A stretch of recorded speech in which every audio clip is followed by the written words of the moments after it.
آزاد کشمیر میں 31 برس بعد بلدیاتی الیکشن ووٹنگ کا عمل شروع۔ پہلے مرحلے میں مظفر آباد ڈویژن میں پولنگ ہو رہی ہے اور پولنگ کا عمل شام 5 بجے تک جاری رہے گا۔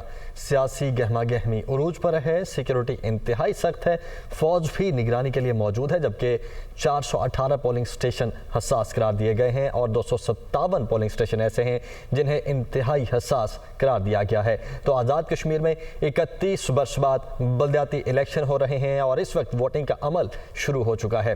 پہلے مرحلے کی بات کی جائے تو پہلے مرحلے میں مظفر آباد ڈویژن میں پولنگ ہو رہی ہے اور یہ پولنگ کا عمل شام 5 بجے تک بغیر کسی وقفے کے جاری رہے گا۔ سیاسی گہما گہمی اس وقت عروج پر دیکھی جا رہی ہے اور اگر سیکیورٹی کی بات کی جائے تو سیکیورٹی کے انتظامات بھی انتہائی سخت کیے جا گئے ہیں اور فوج بھی اس وقت نگرانی کے لیے موجود ہے، جبکہ 418 پولنگ سٹیشن ایسے ہیں جنہیں حساس قرار دیا گیا ہے اور 257 کو انتہائی حساس قرار دیا گیا ہے۔